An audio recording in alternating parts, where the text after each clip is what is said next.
자, 오늘 살펴볼 글은 독서 시즌2 강의 책의 렉처 4 양적 변수와 그리고 그 변수 간의 관계 챕터의 전망이론에 따른 선택의 문제라는 글입니다. 일단 우리가 글을 시작하기 앞서서 간단하게 이 변수와 증감관계라는 코드들에 대해서 좀 간단하게 리뷰를 해보면 이렇게 필기를 미리 해왔는데 양적 변수라고 하면 어떤 양이 증가하거나 감소하는 걸 말하죠. 그다음에 한 변수는 다른 변수에 영향을 미치게 되어 있기 때문에 이렇게 A가 증가했어요. 그런데 B도 증가했다라고 하면은 우리는 이 둘의 관계를 비례관계다라고 볼 수 있고 A가 증가했는데 B가 감소했다라고 하면은 반비례관계라고 볼 수 있습니다. 이제 이거는 가장 간단한 비례와 반비례의 표현이고 이거를 수식으로 지문 내에서 표현되어 있는 경우가 있거든요. 이렇게 B는 NA다 라고 식이 나와도 혹은 이 식을 표현하는 글을 보고도 수식으로 바꾼 후 그리고 이 변수와 변수 간의 관계를 파악할 수 있어야 돼요. B는 NA다 라고 한다면은 자 N은 정해진 상수예요. 예를 들어서 4 이런 해가지고 정해져 있어요. 이건 변하는 게 아니고 N은 변하는 게 아니고 A와 B가 변하는 건데 자 B는 NA다 라는 식에서 N은 고정이기 때문에 변하지 않는 값이에요. 이럴 때 A가 증가하면 등호를 만족해야 하기 때문에 B도 반드시 증가하게 되어 있어요. 그렇기 때문에 이 관계 또한 비례관계다 라고 볼 수 있고 반비례관계를 표현하는 또 다른 방법에 A 곱하기 B는 N이다. 자 여기서 N도 마찬가지로 상수예요. 그러면 자 A가 증가했어요. N이 고정돼 있어요. 그럼 이 등호를 만족하려면 그 증가된 만큼 감소해야겠죠. 그렇기 때문에 A가 증가할 때 B가 감소하므로 이 둘의 관계는 반비례 관계에 있다 라고 볼 수 있습니다. 그 다음으로 연속한 관계에서 우리가 앞서 봤던 지문을 예시로 들어서 좀 설명하려고 하는데 자 만약에 돌림힘이라는 것이 n 곱하기 m 이다라고 표현을 해놨어요. 이거는 이게 아닌 거죠. 이건 이게 아닌 거예요. 왜냐면 돌림힘이라는 수식에 대한 관계이기 때문에 그냥 n이 증가하면 돌림힘이 증가하고 그 다음에 m이 증가하면 돌림힘도 증가하고 그냥 돌림힘과 m 그리고 n과 돌림힘 이 각각의 관계를 표현하는 것이죠. 위의 게 아닙니다. 여하간 돌림힘이 n 곱하기 m이라고 했어요. 잠깐 지워보면 지우고 돌림힘이 n 곱하기 m이래요. 그리고 알짜 돌림힘은 돌림힘의 방향성을 더한 것이다 라고 했어요. 그렇기 때문에 이제 이 돌림힘이 두 개 있는데 둘이 같은 방향이면 보강 간섭이 일어나기 때문에 알짜 돌림힘이 더 커지는 거고 그 둘의 합을 그 돌림힘 두 가지를 합쳐서 알짜 돌림힘을 표현하고 방향이 반대면 둘을 뺐었죠. 그 다음에 이 알짜 돌림힘이라는 개념을 주고 알짜 돌림힘 가지고 알짜 돌림힘이 한 일에 대해서 얘기하고 싶을 때 알짜 돌림힘이 한 일은 알짜 돌림힘 곱하기 회전각도다. 이렇게 해가지고 돌림힘에서 알짜 돌림힘으로 알짜 돌림힘에서 그것이 한 일로 이렇게 변수 간의 관계들이 설정되어 있을 수 있다. 그런 거를 잘 찾아 나가면 되겠습니다. 여기까지가 일단 양적 변수와 변수가 관계에 대한 인트로였고 이제 우리가 이번에 같이 살펴볼 전망 이론에 따른 선택의 문제라는 지문을 같이 읽어볼게요. 심리학자인 카너먼 시작하자마자 학자 나왔군. 그러면 뭐야? 관점 체크해야겠죠? 기본이지만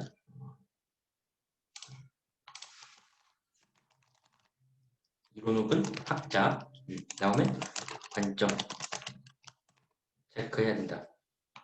이 관점이라고 하는 것은 결국 주장이기도 하기 때문에 이 학자가 어떤 주장 혹은 어떤 논지를 펼쳐나가는가 이거에 대한 이해가 가장 중요하다고 했었죠. 이번에 9월 모의평가도 그렇고 이전에 6월 모의평가도 그렇고 수능도 인문 지문이 나오면 혹은 사회 지문에서도 마찬가지지만 인문 비율이 좀 더 높기 때문에 이 학자의 이론에 에서 중요시하게 골자로 하는 내용이 무엇인가 이걸 이해하는 게 가장 중요합니다.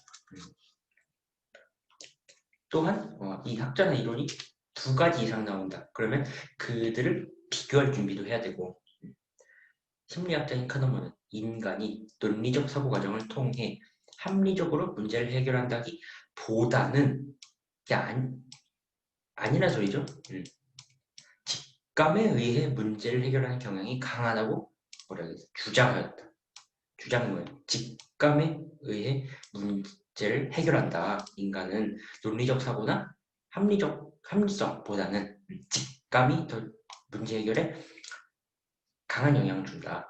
예컨대 예시 영어 단어 중 R로 시작한 단어와 R이 세 번째에 있는 단어 중 어느 것이 더 많은가? 라는 질문에 퀘스천에 실제로는 후자 이 R이 세 번째에 있는 단어가 후자겠죠? 더 많지만 근데 전제 단어가 더 쉽게 떠오르기 때문에 자 떠오른단 말 어디 있었죠? 더 쉽게 떠오른다. 이게 직감이죠.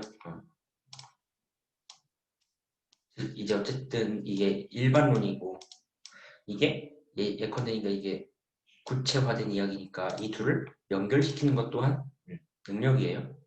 글을 읽어나가는 작은 습관이지만 이 사례를 얘기하는데 굉장히 중요하다라고 볼 수 있겠고 그렇기 때문에 대부분의 사람들은 알로 시작한다는 이게 전자죠. 그러니까 더 많다고 대답한다. 그는 카너먼은 이 일을 앞문장 전체를 이 예시 전체를 해당 사례를 자주 접하거나 쉽게 떠올릴 수 있으면 발생 빈도가 높다고 판단하는 인간의 심리적 특성. 심리적 특성. 이 심리학자니까 심리학에 대해서 연구하고 있겠죠. 심리적 특성에 기인한다고 보았다. 그는 실제 인간의 행동에 나타나는 다양한 양상을 연구하여 인간은 합리적 선택을 한다는 전통 경제학의 전제에 반기를 들었어요. 자, 여기서 대립 체크해야죠. 대립. 전통 경제학을 세모라고 한다면 세모의 주장은 뭐예요? 인간은 합리적 선택을 한다. 이게 세모의 주장이죠. 그가 반대로 카너먼이 이제 역세모가 되겠죠. 뭐래요? 논리적 사고 과정을 통해 합리적으로 문제를 해결. 이게 뭐예요? 세모의 주장이죠. 직감에 의해 문제를 해결. 이게 역세모 주장. 예를 들었으니까 보자마자 이게 대립이군이라는 거에 대해서는 인식이 되어야 되고 자 대립이라고 했으면 우리가 대립축을 봐야 한다고 했죠. 대립축이 뭐예요? 인간은 문제를 해결하는 데 있어서 합리적으로 사고하는가 혹은 직감에 의해 해결하는가 겠죠. 대립축을 정리해보면 대립축은 문제를 해결할 때 어떤 방식으로 해결하는가 이에 대해서 각각의 대답이 달랐죠. 즉, 이 대립축을 찾는다는 것은 이 대립축의 질문에 답이 세모와 역세모가 다르면 되는 거예요. 방기를 들고 심리학적 연구 성과를 경제학에 접목시킨 새로운 이론을 제안하였다. 자, 이 문장 자체를 일단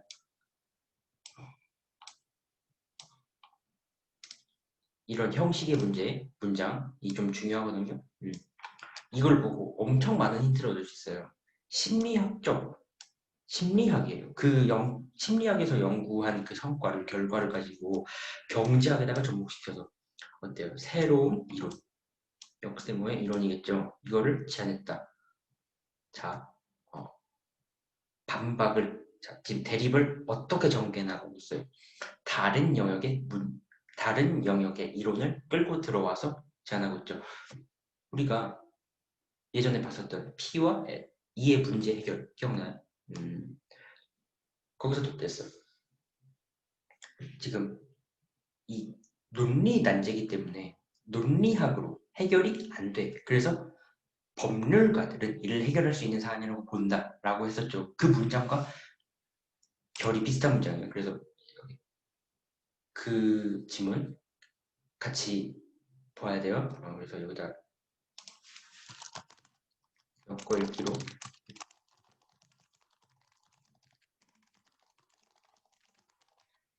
이 지문 같이 가서 보시고 지금 이 지문 자체가 이 전망 이론에 따른 선택의 문제 이거 가져온 이유가 이 지문 자체가 뭐 엄청 어렵다 이거보다는 흐름과 여기서 뽑아낼 수 있는 요소들이 많기 때문에 택한 거기 때문에 지문이 쉽더라도 이런 것들 좀 연습을 꼼꼼히 했으면 좋겠어요. 실질적으로 이게 내용이 쉬워서 그렇지 내용이 어려워지면 반응하기가 쉽지 않거든요. 그래서 이 결국 1문단 정리하자면 카너만이라는 사람이 전통 경제학의 전제, 어떤 전제? 인간은 논리적 사고 과정을 통해 합리적으로 문제를 해결하면서 그런 합리적 선택을 한다는 그런 전통 경제학의 전제에 반박하면서 그게 아니다 하면서 그렇기 때문에 실질적으로 인간은 어떤 선택을 한다. 이걸 뭐로 설명한 거예요? 심리학으로 설명한 거겠죠.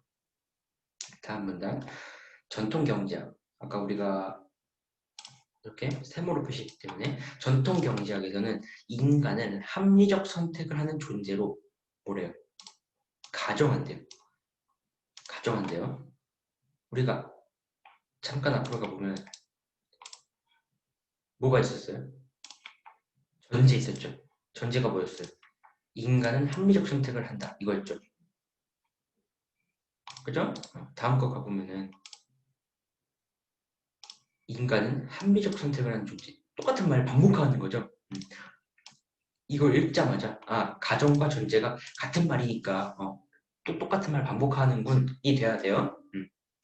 가정하고 시장에서의 재화와 용역의 생산, 분배, 소비 활동을 연구한다. 그런가 보다. 하면 되고 전통 경제학의 대표적 이론인 지금 이제 뭐 하고 있어요? 우리가 어쨌든 간에 대립을 설정했기 때문에 그리고 학자와 학자이기 때문에 학자와 지금 이론이죠. 그렇기 때문에 이 둘을 비교해야 한다. 기대 효용 이론에 따르면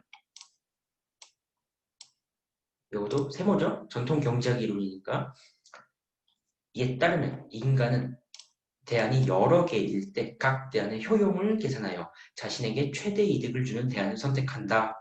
이때 효용이란 우리가 여기서 효용을 봤는데 효용이 개념이 뭐지? 하니까 여기서 준 거죠. 즉 이제 여러 개의 대안일 때 뭐 예를 들어서 대안이 뭐 1, 2, 3, 4, 5 있으면 1, 2, 3, 4, 5 각각의 효용을 계산해 본 후에 나한테 제일 이득이 되는 게 뭔가 이걸 선택한다. 이때 효용이란 재화를 소비할 때 느끼는 만족감이다. 예를 들어서 우리가 이제 좋은 컴퓨터를 샀다, 혹은 좋은 노트북을 샀다, 혹은 태블릿 PC를 샀다, 뭐 이럴 수도 있고 내가 너무 배가 고파서 밖에서 라면을 사 먹었다. 이럴 때 배고픔이 충족되면서 느껴지는 만족감이 있죠. 또 노트북을 사면서 또 느껴지는 만족감이 있을 거고 그런 것들이 효용이다. 어떤 대안에 기대값, 신기대 효용 이런 식으로 개념 주는 경우가 많죠. 어떤 대안에 기대값이래요. 기대 효용이. 기대 효용은 대안을 선택했을 때 발생할 수 있는 개별 사건의 효용에 각 사건의 발생 확률을 곱해서 모두 더한 값이다. 이런 수식은 당연히 정리하는 거예요. 정리해보면 기대 효용 개별 사건의 효용 곱하기 각 사건의 발생 확률. 이 개별 사건이라는 게 각 사건이죠. 그 다음에 이 둘을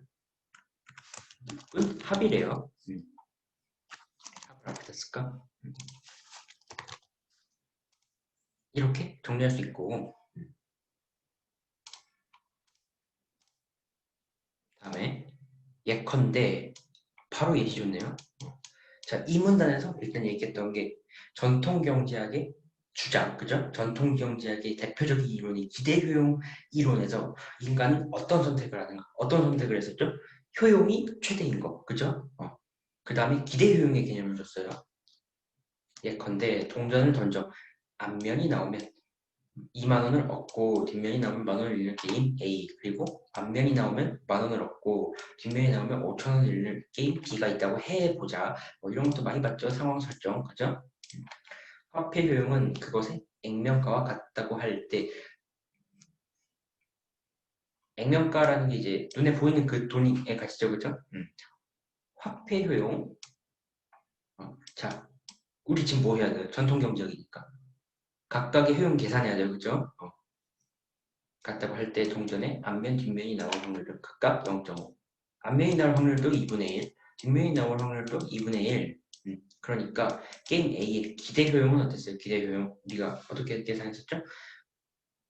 각 사건의 효용 곱하기 각 사건의 발생 확률이죠.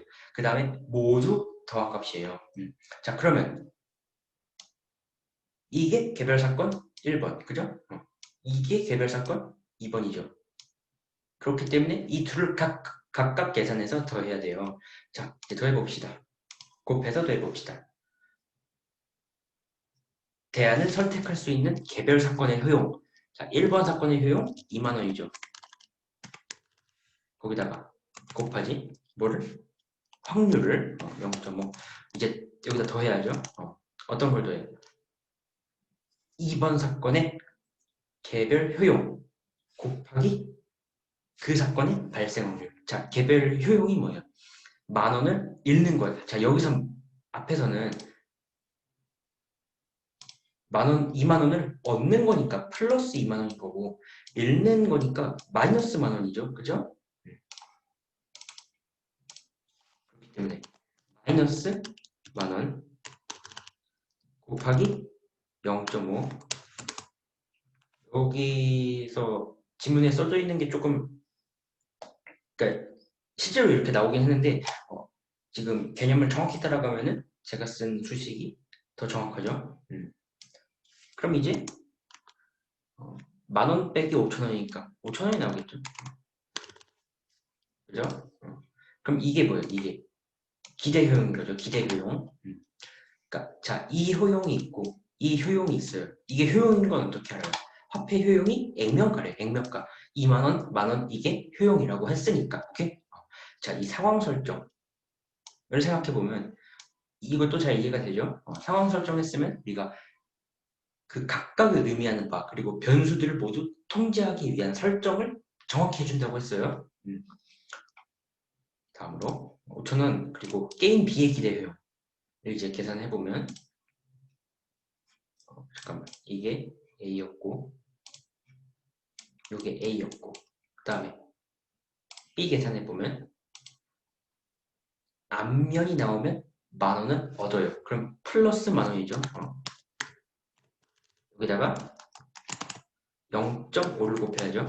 개별 사건의 효용에 이 사건의 확률을 곱해야 되니까 그 다음에 더하죠.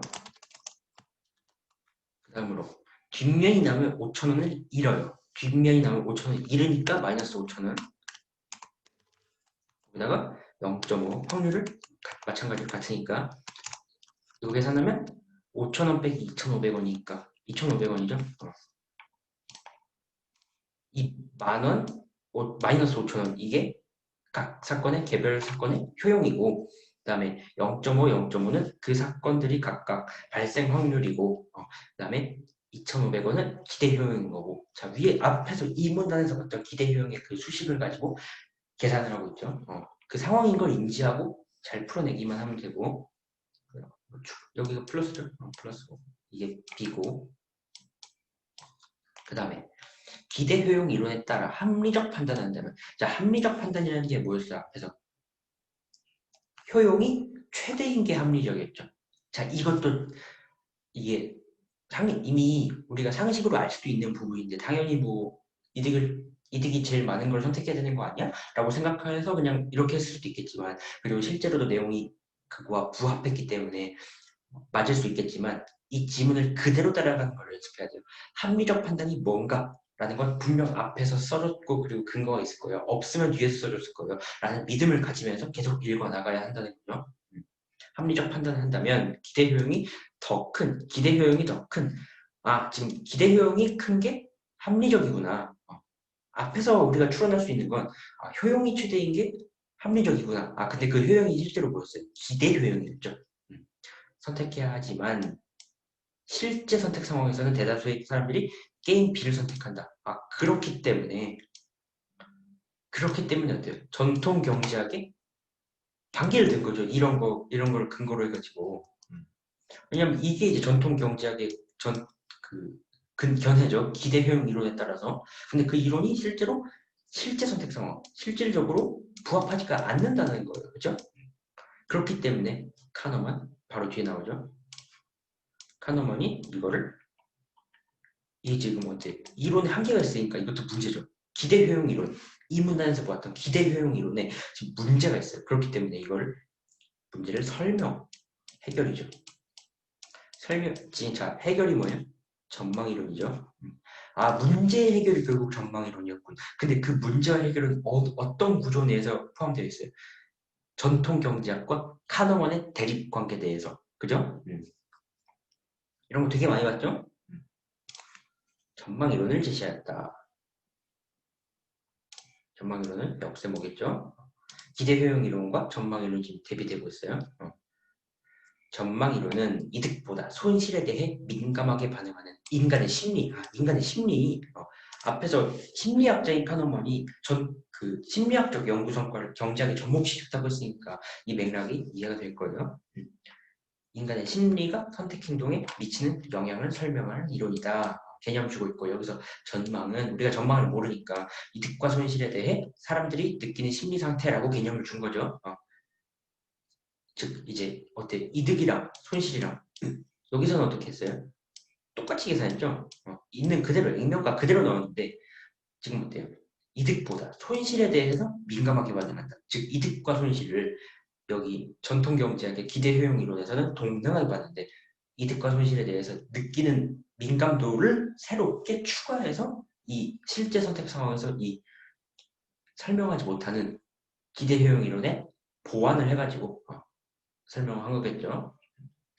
다음에 전망은 대안을 선택했을 때 발생할 수 있는 개별 성과의 가치에 각각의 결정 가중치를 곱해 모두 더합합시다. 여기도 똑같이 공식 나왔으니까 바로 정리할 수 있어야 되고 전망은 대안 선택이 발생 가능한 개별 성과의 가치의 결정 가중치 그다음에 이거의 합이겠죠.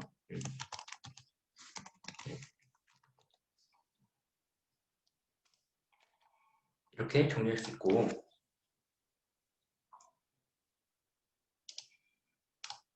다음으로 5문단 이 그림은 전망이론에서 이득과 손실에 대한 인간의 반응을 설명한 그래프다. 자, 이 반응이 뭐겠어요? 앞문단, 4문단에서 봤던 민감도겠죠. 얼마나 민감하게 반응하는가. 여기서 X축은 성과를, 여기서 성과네요. Y축은 가치. 그래프 나왔으면 바로 축 체크부터 하세요. 이 가치라는 건 성과에 대해 사람들이 부여하는 거래요. 그리고 두 축이 교차하는 지점, 요 지점이겠죠. 요 지점은 나의 상황을 의미하는 준거점이라네요. 이게 준거점이겠고 그다음에 이 길을 기준으로 요걸 기준으로 준거점을 기준으로 오른쪽 왼쪽으로 나누니까 이거는 Y축으로 나눠야겠죠. Y축으로 이렇게 쭉 갈라보면 여기는 이득 영역 그죠? 오른쪽은 이득 영역 왼쪽은 손실 영역 이걸 확인할 수 있고 이 그래프에서 이득 영역의 VA 요 값이죠. 요 값 VA와 손실 영역의 V-A의 절대값을 비교하면 그러니까 여기서 이 떨어진 거리만 비교하면 어때요? 여기가 훨씬 더 크죠? 후자의 값이 더 크다는 것을 알 수 있는데 이는 같은 크기의 이득과 손실. 자, 여기서 이득과 손실은 뭐예요? 성과죠. 그죠? 성과에 대해서 얼마나 가치를 부여하는 거냐니까 성과는 실제로 우리가 뭐 예를 들어서 10,000원을 얻었다 혹은 5,000원을 잃었다 이런 실질적인 성과를 말하는 거고 그 가치는 뭐예요? 그거에 대해서 사람들이 느끼는 얼마나 민감한가 이거겠죠. 이게 똑같지. 인간의 반응이나 성과에 대해 사람이 부여하는 가치나 그 다음에 같은 크기의 이득과 손실이 있을 때 자, 같은 크기 실제로 봐도 A, 마이너스 A 절대값이 같으니까 같은 크기죠. 손실과 이득은 그죠? 그럴 때 이득감, 민감도겠죠. 손실감, 민감도 둘을 비교해 보면 마이너스 쪽이 훨씬 절대값이 크기 때문에 손실감이 더 크다. 이러한 이건 뭐예요 지금? 이 문장 심리학적 연구 성과죠. 그죠? 우리가 1문단에서 보았던 심리학적 연구 성과예요. 우리 지금까지 아직 심리학적 연구 성과만 볼 거고 자 이제 이거를 경제학에 어떻게 접목시키는가 이걸 봐야 돼요. 그죠? 이 그래프를 따라 앞서 예를 든 게임 우리가 아까 봤죠? A, B 중에서 사람들이 후자를 많이 더 선택 이게 실질적인 결과치였죠. 그렇죠? 분석하면 2만 원을 얻었을 때 이득감이 10,000원을 얻었을 때 이득감보다 크긴 하는데 10,000원을 잃었을 때 손실감이 5,000원을 잃었을 때 손실감보다 훨씬 크니까 그러니까 더 큰 손실감을 피하고자 하는 심리. 그죠? 손실감이 더 크게 느껴지니까 내가 2만 원을 얻는 것보다 10,000원을 잃었을 때가 너무 크게 느껴지니까 A를 잘 선택을 안 한다는 거죠. 그러한 심리가 반영된 결과로 해석할 수 있다. 됐고 7문단 전망 이론에서는 이게 역세모에서는 이러한 심리 이게 뭐였어요? 손실감을 크게 느끼는 심리 그러니까 실제 선택 행동에 영향을 미치는 그 현상을 틀 효과로 설명한다. 자, 우리 잘 생각해야 돼요. 5문단, 6문단에서 어땠어요? 경제학의 접목 아직 안 시켰죠. 심리학적 연구 성과만 얘기했죠. 이걸 이제 접목을 하는 게 틀 효과다라는 거예요. 이해되는? 지금 엄청 구조적으로 잘 짜여 있는 글이에요. 1문단에서 얘기했던 바를 2문단부터 자그마치 9문단까지 완벽하게 풀어쓰고 있기 때문에 이 연관성을 아주 잘 봐야 돼요. 비록 내용 쉽지만 매우 중요합니다. 틀 효과로 설명한다. 자, 틀 효과로 이 아까 우리가 보았던 심리학적 연구 성과가 뭐였어요? 우리가 이득과 손실에 대한 민감도가 다르다. 손실에 대한 민감도가 더 크다라는 걸 그래프로 봤으니까 연구 성과를 본 거죠. 그거를 실제 선택 행동에 미치는 어떻게 영향을 미치는지 이거는 경제학에 접목시키는 거죠. 이에 따르면 이는 틀 효과고 그에 따르면 사람들은 여러 대안 중 하나를 선택할 때 선택 상황이 자신에게 이득을 주는지 손실을 주는지에 따라 전자 뭐예요? 전자? 이득을 주는 상황, 그죠? 긍정적 틀로 그 다음에 후자를 손실을 주는 상황을 부정적 틀로 인식한다 라고 얘기하고 있고 그 결과 사람들은 긍정적 틀에 대해서는 자 일단 이거 두 개 편의상 A, B로 해볼게요. A, B 긍정적 틀에서는 확실한 이득을 주는 대안을 선택하고 부정적 틀에서는 즉 손실을 받아야 되는 상황에서는 불확실한 손실을 주는 대안을 선택한다. 지금 이 말이 좀 다르죠? 확실한 그리고 불확실한 확실한 이득 그리고 불확실한 손실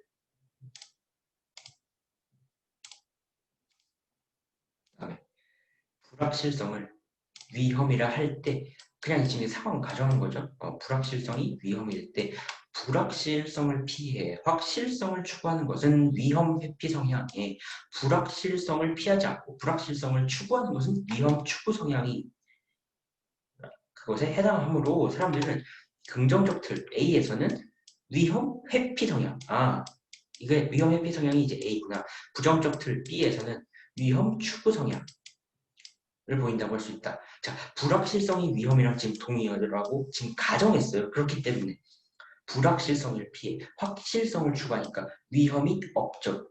불확실성이 위험이니까. 그죠? 그다음에 불확실성을 추구하니까 위험을 추구한다. 이 바로 연결되죠. 위험 추구 성향 이제 B다 라고 할 수 있고 다음의 선택 상황에서 이와 같은 틀 효과를 확인할 수 있다. 자, 우리가 지금까지 봤던 거 여기부터 여기까지 전부 다 틀 효과예요. 그죠? 그다음에 상황 1 100만 원이 있으며 A안과 B안 중 택 1 A안 0.5의 확률로 2분의 1 확률로 100만 원을 받거나 아무것도 받지 못한다. B안 1의 확률로 50만 원 받는다. 확실하게 50만 원 받는다. 그다음에 이 상황이 100만 원이 있고 C안과 D안 중 택 1. 첫 번째 상황 C안 0.5의 확률로 100만 원을 잃거나 안 잃는다. D안 1의 확률로 50만 원을 잃는다. 자, 상황 1은 뭐예요? 긍정적 틀이죠. 무조건 이득이니까. 그다음에 상황 2는 뭐예요? 부정적 틀이죠. 여기서 어떻게 했어요? 위험? 위의 상황에서는 긍정적 틀이니까 위험, 회피 성향을 보일 것이고 B에서는 즉 부정적 틀에서는 손실을 받아야 하는 상황이니까 위험, 추구 성향을 보일 거죠. 이 정도는 생각을 해볼 수 있겠고 다음으로 8문단 상황 1 이득을 주는 상황으로 사람들은 이를 긍정적들 그렇죠? 방금 우리가 방금 앞에서 했던 거 이직함으로 많은 사람들이 이득이 불확실한 A안보다 이득이 확실한 자 이거 뭐였어요? 위험을 회피한다고 했죠. 이득은 위험이 아니고 손실이 위험이라고 했으니까 반대로 상황 2는 손실을 주는 상황으로 부정적 틀로 이직하죠. 그렇죠? 많은 사람들이 손실이 확실한 D안보다 손실이 불확실한 C안을 선택한다. 이건 위험 추구 성향이었어요. 그렇죠? 과정문단 전통 경제학은 인간이 합리적 선택을 한다는 전제 아까 계속 봤었죠? 이상적인 경제 상황을 설명하려고 했다면 카너먼은 그 반대로 카너먼은 이러한 전제 여기서 이렇게 봤던 거 비판했어요. 그죠? 대립했어. 그러면서 이 실제 인간의 삶에서 실제로 그죠? 자, 이건 이상이에요. 이상과 현실의 대립. 그죠? 이상과 현실의 대립. 이상, 현실의 대립. 이거 굉장히 많아요. 이런 것도 그죠? 인간의 삶에서 나타나는 선택 행동의 특성을 심리학의 근거에 설명했다. 우리 다 봤죠? 그 결과 선택 과정에 영향을 주는 요인들. 이 뭐였어요? 심리학을 접목시키는 거. 우리는 이득감보다 손실감을 더 민감하게 느낀다가 첫 번째였고, 그 다음에 틀 효과라는 요인도 주목했죠, 그렇죠? 그래서 행동경제학이라는 새로운 분야를 개척하였다. 이거는 지식을 알고 갔으면 좋겠어요. 전통 경제학의 전제를 비판하면서 심리학적인 심리학 요인들을 고려해서 이 실제 사람들이 어떻게 선택을 하는가 이거를 잘 설명한 게 행동경제학입니다. 이렇게 지문을 쭉 정리해 봤어요. 그래서 실제로 1문단에서 나왔던 어떤 단서들, 그죠? 이 지문이 이렇게 흘러갈 것이다 라는 단서들이 2, 3, 4, 5, 6, 7, 8, 9문단까지 이어서 물론 이제 문단이 좀 짧아가지고 문단이 좀 많긴 하지만 그럼에도 불구하고 굉장히 많은 문단에서 이것이 조화롭게 구조 내에서 딱딱 짜여서 잘 쓰였기 때문에 지금 제가 계속 설명하면서 문단과 문단 연결을 많이 했어요. 그거를 다시 한번 느껴보고 여기까지 했으면 문제. 자, 일치하지 않는 것은 기대 효용 이론 세모, 그죠? 기대 효용 이론 세모, 카너먼 역세모, 역세모. 자, 이거 둘이 비교하는 거죠, 그죠? 1번 기대 효용 이론은 자신의 현재 상황을 준거로 하여 나타나는 선택 행동의 다양한 양상이 아니고 뭐였어요? 기대 효용 이론에서 어땠어요? 기대 효용이 최대가 되는 게 가장 합리적이다라고 했지 선택 행동의 양상이 어떻게 다양한가 이건 분석하지 않았어요. 그죠? 이거는 역세모의 내용입니다. 그죠? 이게 답이고 나머지 혹시 2, 3, 4, 5 중에 모르는 거 있으면 따로 질문하고. 5번. 기억에 해당한 사례로 가장 적절한 것은 기억이 이제 앞에 보면 1문단에 이를 해당 사례를 자주 접하거나 쉽게 떠올릴 수 있으면 발생 비도수. 자, 우리가 선택할 수 있는 건 두 가지죠. 1번 해당 사례를 자주 접함. 2번 쉽게 떠올릴 수 있음. 이거 두 개 중에 하나죠, 그죠? 자, 지문의 사례가 뭐였어요? 지문의 사례 뭐였어요? 자, 이제 생각해보면 전자의 단어가 더 쉽게 떠오르기 때문에 라고 했어요. 이거였죠. 자, 우리가 제가 수업 때마다 강조하듯이 세분화할 수 있으면 꼭 세분화해서 생각하라고 했어요. 그죠? 나눌 거, 자를 거 딱딱 잘라가면서 하라 했죠. 이렇게 잘라놨으면 답은 바로 와요. 2번이 지금 지문에 있는 거고 아직 우리가 해당하는 사례를 주지 않은 게 뭐가 있어요? 1번이죠. 해당하는 사례를 자주 접함. 이것만 찾으면 돼요. 이렇게 해서 찾아보면 자주 보기 때문이다. 가 답이 되는 거죠. 오케이? 이렇게 지문을 압도할 수 있으면 좋겠다라는 거. 됐죠? 넘어가서 6번. 윗글은 그림에 대한 설명이다. 아까 봤던 그 그래프, 그죠? A, B에 들어가려면 바르게 적힌 것은 이득 영역에서. 자, 그래프가 이렇게 있으면 요 영역이었죠, 그죠? 성과가 동일한 크기로 증가할 때마다 성과에 대하여 부여하는 가치 크기가. 자, 어땠어요, 우리가? 그래프를 다시 한번 생각해보면. 그래프가 이렇게 가고, 이렇게 갔죠. 그렇기 때문에 이게 지금 점점 증가하는 폭이 줄어들죠. 여기서는 이만큼 증가했다가 여기서는 어때? 이만큼 증가하고 여기서는 또 이만큼 증가하고 그렇기 때문에 증가하는 폭이 점점 작아지죠. 증가하는 폭이 작아진다. 오케이? 증가는 하는데 자, 우리가 증가하는 폭이 그대로 가려면 어때요? 이런 식으로 직선함수예요. 직선은 아니긴 한데 직선으로 그려보면 이런 식으로 직선함수 해야겠죠. 그러면 이제 여기가 1이고 여기가 2면은 1이 증가하면 1이 증가하고 2가 증가하면 2가 증가하잖아요. 그렇기 때문에 이 증가 폭이 변하지 않는데 이런 식으로 곡선이 있으면 자 곡선이 이렇게 있으면 어때요? 증가 폭이 증가하죠.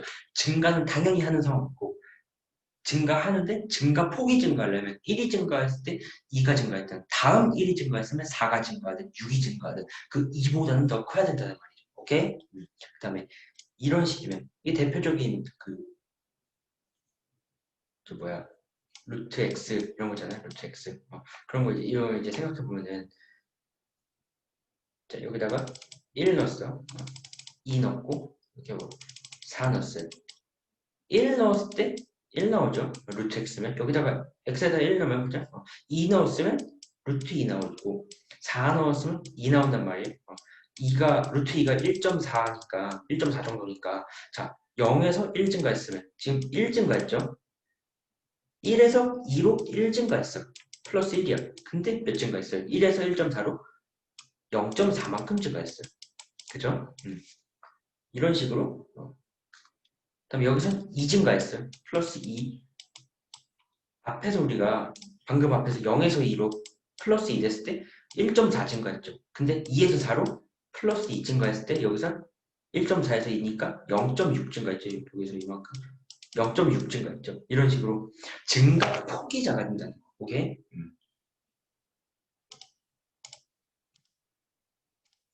그 다음에 7번 하나만의 입장에서 윗글의 상황 1과 2에 대한 설명한 것으로 적절하지 않은 것은 잠시만.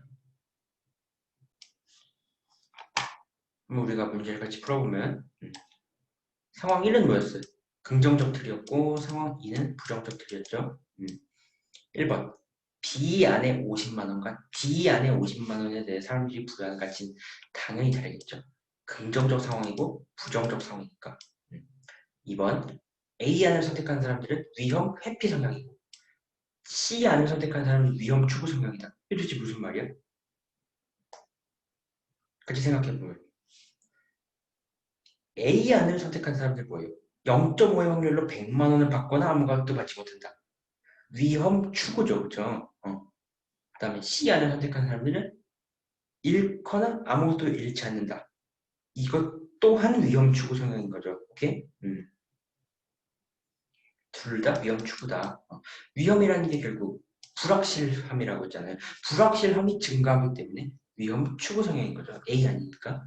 실질적으로 그 결과치가 어땠어요? 사람들은 B안을 선택했어요. 왜? 위험 회피 성향 때문에. 자, 그럼 이걸 A가 아니고 B라고 보는 게 이제 지문을 따라가면 좀 더 합리적이라고 볼 수 있겠죠? 그렇기 때문에 답 2번. 혹시 남은 선택 중에 모르는 것 있으면 따로 질문하고 그 다음에 8번. A를 바탕으로 보기에 밑줄 친 이유를 추론한 것으로 적절한 것은 A가 전망이론 누구의 이론이었어요? 카너먼의 이론이었어요. 카너먼의 이론이니까 역세모. 먼저 써보시고 한 달 후에 쭉 읽고 하지만 막상 한 달 후 마음에 들지 않더라도 구매한 금액과 환불을 잘 안 받는데요. 왜? 전망 이론에 따르면 어땠어요? 전망 이론에 따르면 전망 이론에 따라서 추론해야 되니까 전망 이론에 주장이 들어가 있어야겠죠, 그죠? 그렇기 때문에 전망 이론은 뭐라고 주장했어요? 즉 이제 지금 정리해보면 카너먼이 주장한 게 전망 이론이랑 틀효과 두 개 있잖아요. 전망 이론은 이득감보다 손실감을 더 크게 느낀다. 두 번째 틀효과는 뭐, 얘기하던 게 뭐였지?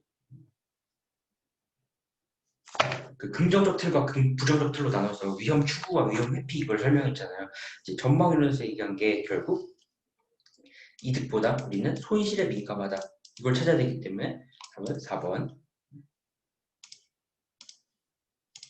마지막 9번.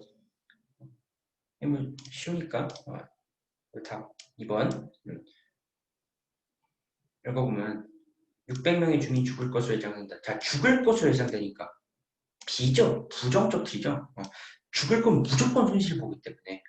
그럼 뭐 선택해야 돼요, 우리? 위험, 추구 선택해야 되죠. 우리가 이거를 뭐, 다 죽어버릴 수도 있지 않을까? 이런 생각을 하면 안 되고, 그냥 이 틀 효과, B를 고를 테니까 틀 효과에 따라서 생각해야 돼요. 부정적 틀이니까 위험, 추구 성향, 그죠? 그러니까 이거 선택해야겠죠. 여기까지 이렇게 전망이라는 선택 문제 정리해 볼 수 있겠습니다.